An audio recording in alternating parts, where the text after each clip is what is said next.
Mamatay. Sira. Oh, sayang. Territorial swap. No? So, I've already thought about it. And I don't see any hindrance. No hindrance whatsoever. It doesn't mean that it never happened before. It will never happen. There is always a first in everything. So for those people who cannot fathom this idea, well, that's normal. Normal for ordinary people not to fathom ideas like this. No? Because of lack of information. Lack of information. People cannot say anything, lack of information.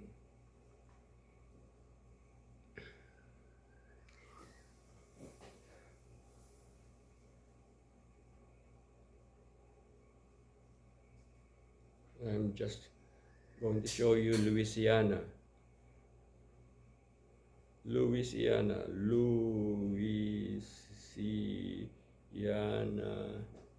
purchase. Search. There, as you can see, yun.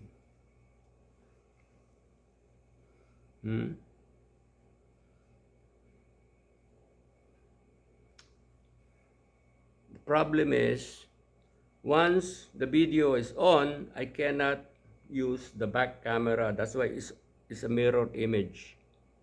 It's a mirror image. But this, baligtad to, no? Now, this one here is Eastern United States. Well,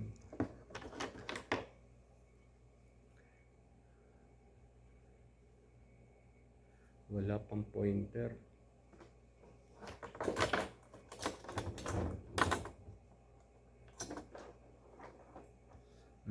Itong part na to, yan. Yan lang ang US dati. Ito, binili yung Louisiana Purchase. Kaya ang nangyari, lumaki ang US, di ba? Oh, tas dito, Texas, sumama sa US. Texas, join the US Federation. Oh, ang Texas, mas malaki pa from Mexico until California, naging lumaki na US. No? Naging ito na, yan na, yun, hanggang doon. From east to west coast. Ayan ang Louisiana Purchase. Nagdoble. No? Purchase, hindi territorial swap. Territorial swap, wala pa.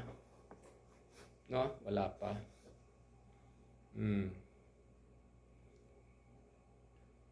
Again, hindi sa wala pa, walang first. May first. Okay, kaya una, Philippines, Singapore, swap of territory. Let's say, Singapore 2. No? Singapore 2. Kasi laki ng Singapore. Maliit lang kasi ang Singapore. Singapore is only a small dot. If you see a Southeast Asian map, you will not even see it. No? You will not even see it.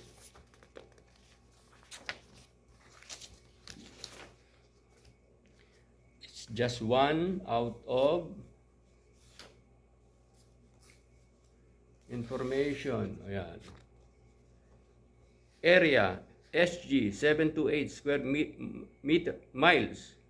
miles, or 300,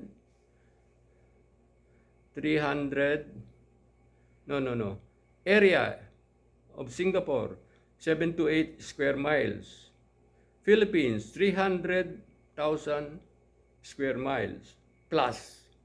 Or PH is 417 times bigger than SG, 417 times.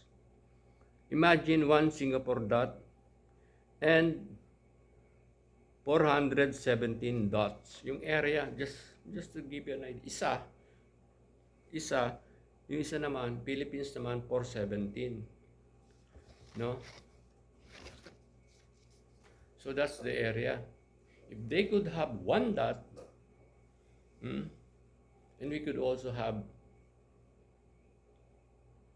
a territory in Singapore,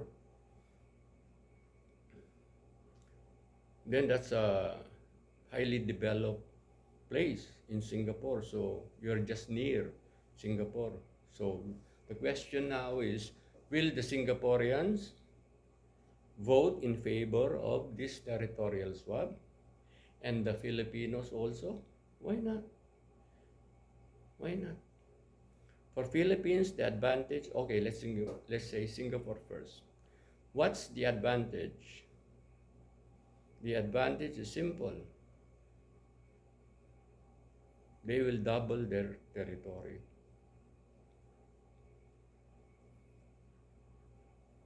Changi Airport is a huge place in western or eastern Singapore.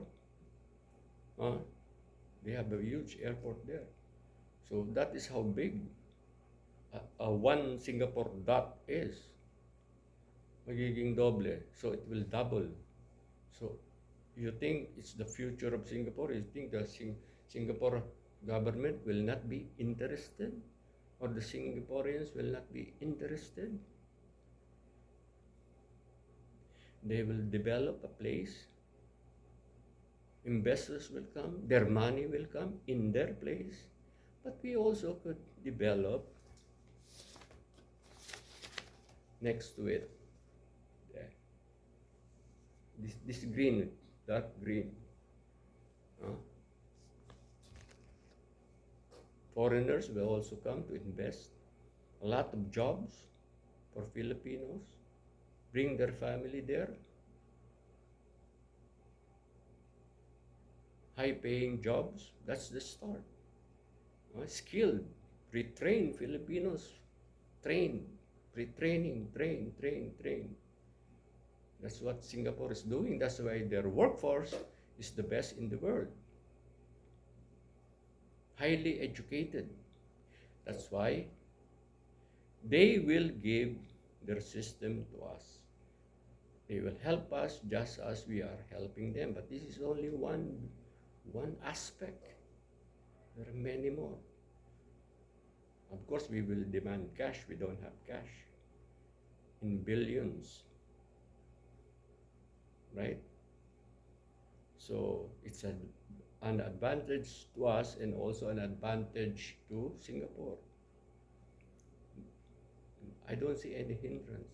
All you've got to do is, it's a bilateral treaty and we will submit it to the United Nations. It's a treaty. You submit. Because we are members of the United Nations, Singapore, the Philippines, Canada. As a sovereign country, you don't even have to be a member of the United Nations. But almost all do, especially the smaller, poorer nations. It is in their advantage that they are members of the United Nations.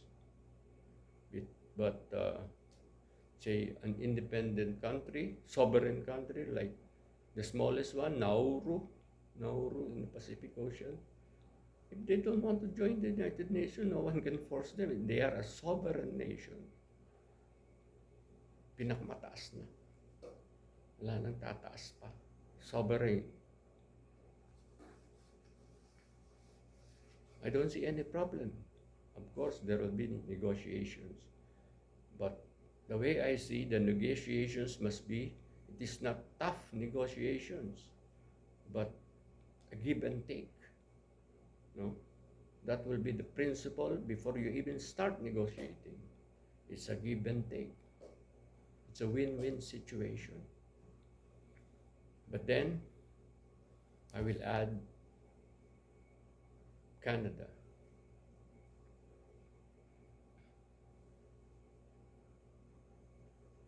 So, why not? we are going to have maybe twice the size of Singapore in Canada, because Canada is very, very huge. Very, very huge. No? The Philippines is nothing compared to Canada.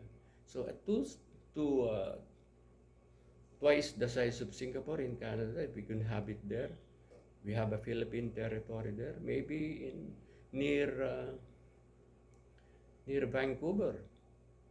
So we will be using their airport. But if it's further, then we could have our own airport. No? So that depends on the negotiation. It could also be on the other side, Toronto area, no? Near Toronto. If they want to make it further, then we are also going to have we are also going to have a airport. And then from Canada, of course, there will be a train going to the Philippine territory. And then Filipinos would go to our territory in the east, or Vancouver in the west. There will be snow. So Filipinos will be going there for vacations. Of course, it's also open for tourism. We will develop. Once we have money, we will. It's not very, very expensive. No. So surely, I think Filipinos will see that that's good for us. So what do we give in return? Again, near this area of development, they could have beaches there and coconut trees. I think there is no problem with Canadians, and there is no problem with us, because now they're going to have a tropical territory in Asia. It's a territory at first, but it will become part of it. This is what happened in Kaliningrad in Europe. Kaliningrad is part of Prussian nation. Prussia, that means Prussia does not mean near Russia or Russia. Prussia means German. No? When the Germans lost, the Soviets took Kaliningrad as a spoil of war. That's why now Kaliningrad is there. It's far from Soviet Russia. It's an enclave. You can check that. Kaliningrad. K-A-L-I-N.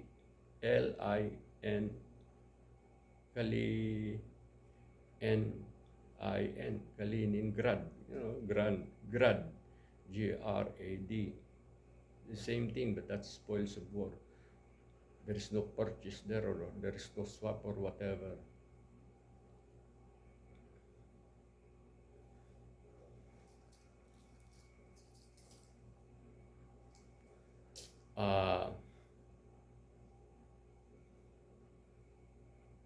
Any problem? Can you think of any problem or any questions you should ask?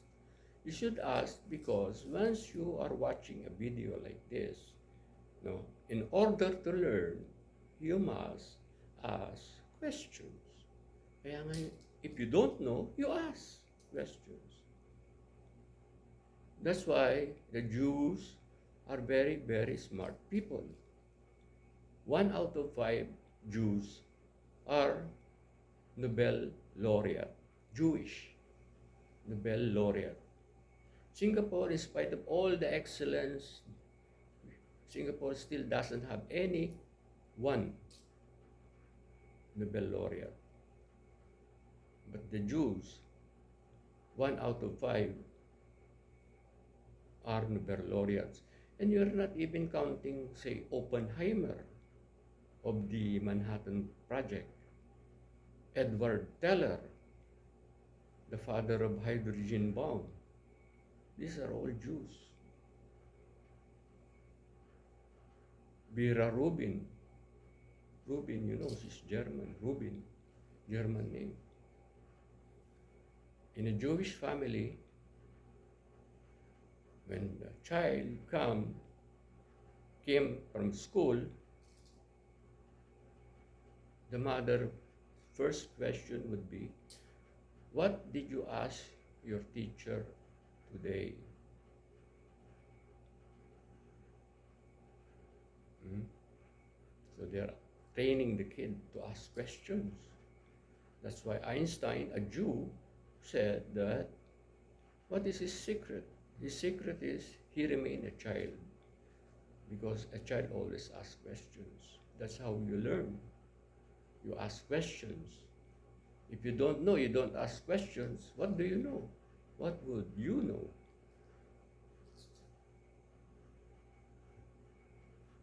So you have to ask questions.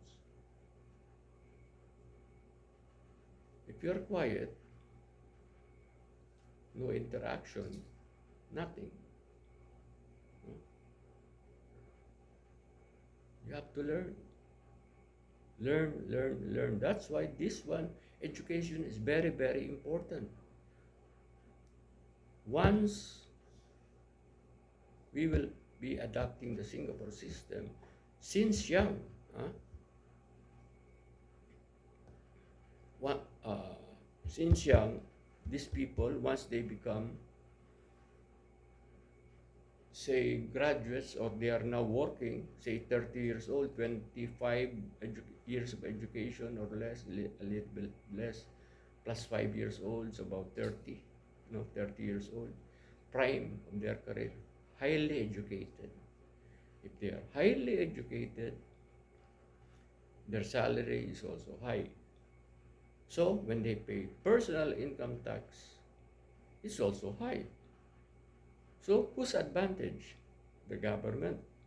But if the government is good, people trust the government, investors trust the government, then they will come. Just like what's happening in Singapore. As I have said, $1 that came to the Philippines, $1 investment from foreigners that came to the Philippines, in Singapore, it's 28 times. $1 against $28. That's the proportion. Because they are smart. They are following a disciplined capitalist system. Disiplinadong kapitalista. Walang libre. Lahat nagtatrabaho. All are all working to make a living.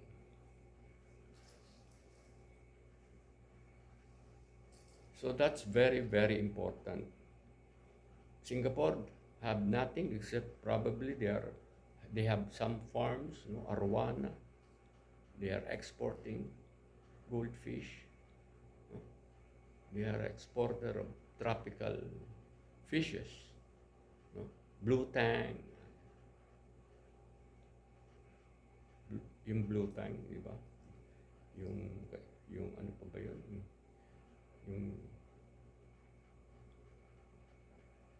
Anyway, any tropical fishes, they're exporting. Aside from there, mayroong building, multi-layered building, hydroponics. You can see that in videos. Lots of no soil, just hydroponics. No pest because it's enclosed. Very little, but it helps. Water, Mahathir Mohamad is giving Singapore a problem. They have a contract, but Mahathir Mohamad wants new contracts. New contracts. Gusto niyang taasan. He wants water to be more expensive, but there is a contract. He must honor contract. When I was there, Singapore dollar, Malaysian ringgit is 1:1. Now, 1 Singapore dollar, 3.5 ringgit, around that. Not exact, but 3 plus something against 1 Singapore dollar. Why? Because of policies. In Singapore, everything is merit-based, level playing field. While in Malaysia, they favor the bumiputras, no? Anak ng lupa. Ganun ba yun? Anak pawis. O yan, ginagamit ng mga Pilipino, anak pawis. No? Wala namang anak pawis in Singapore. There's no such thing as, how do you translate anak pawis? Huh? Perspiration, child of perspiration. Maybe they mean laborers. No? The government of Singapore under Lee Kuan Yew, of course, wanted Singaporeans, not only laborers, to get rich. That's the job of the government, to make people rich, to make their living better. If they are getting poorer and poorer, it's a failure. Just like what we have now. It's a failure, total failure. But Filipinos are still happy. Talking about politics. Politics. It's entertainment. Entertainment politics. So you can see, again, territorial swap, there is no problem. It's just that people do not have imagination. That's as simple as that.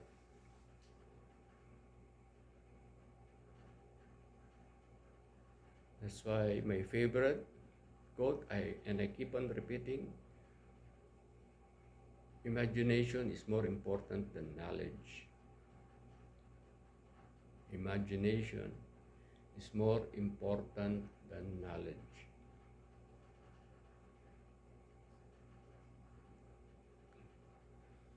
Okay, so there is no problem. So you have to ask question why you doubt or whatever question you have, you just ask. You must be a participant. Even in politics, you have to be participant. I posted something about this lawyer. So you also, I think you should have seen it before I will be posting this video. No, a lot of problems in Philippine politics, and people seems to enjoy because it's entertainment, fighting.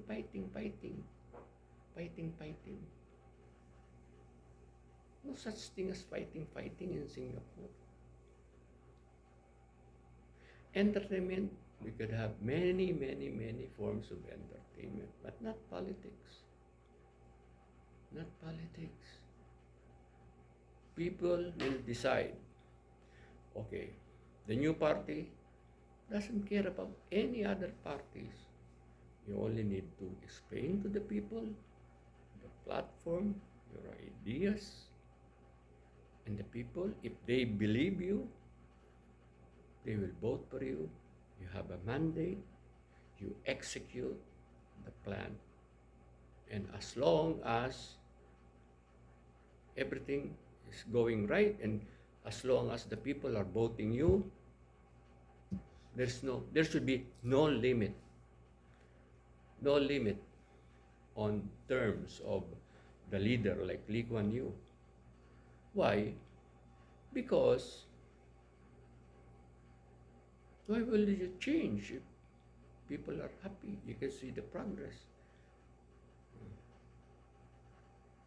Now we have a 6-year term. Last time is 4 years. Then Marcos, before his term ended, there was martial law. No? Bombing here, bombing there. So we really don't know. I myself know something, but I am not sure. Some say Marcos is good. Some say Marcos is damn bad. You don't know what's happening. So many fake news. You know. But that martial law, when Marcos declared martial law, that's very suspicious. You know? And even now, as you can see, before I post this, There is a video that says Marcos is threatening martial law. Uh,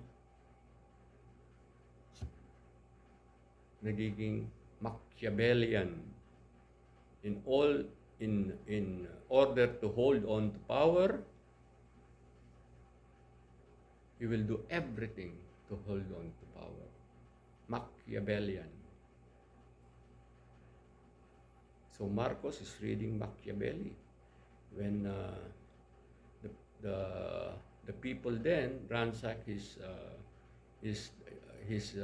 room in Malacanang. They saw books, Machiavellian.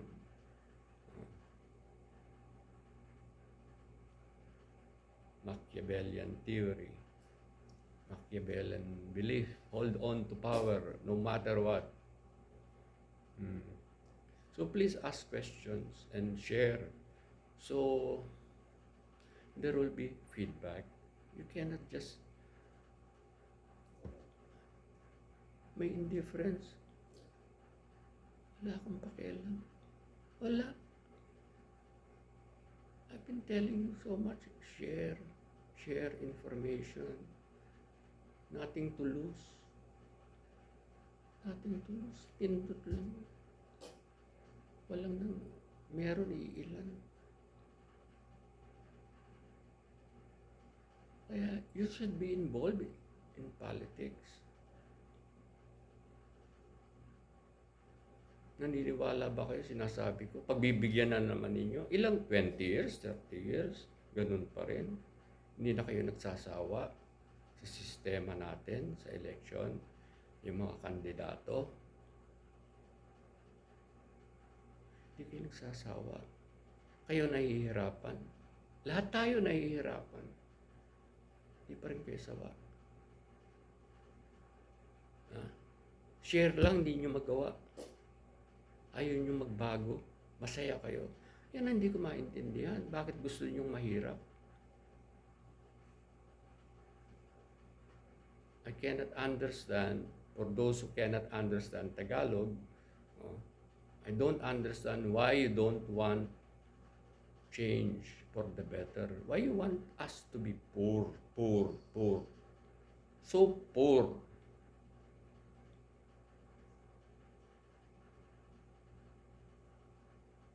So poor.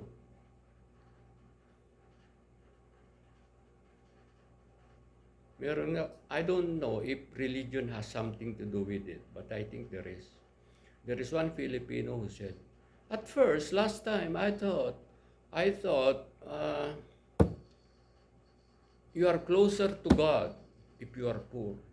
Then he said, well, I changed my mind. That is already not my pananaw or my outlook, you know. And he's right. Why will God wish that we should be poor? I don't think so. Although I don't want to talk about religion. Religion and politics are two different things. That's why when I saw Isko Moreno in City Hall, before he started talking, there is a prayer named Father Samson. Religion is divisive.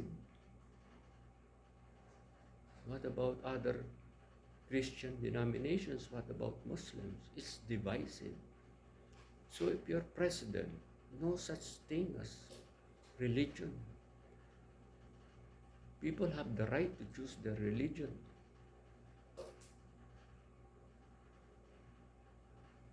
But one religious denomination cannot argue with other religious organizations.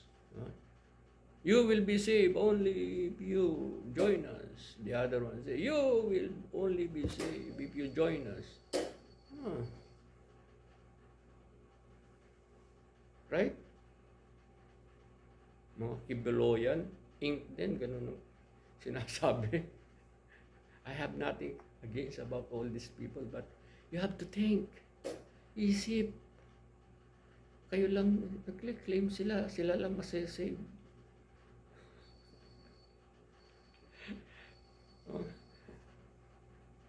Religion is one problem.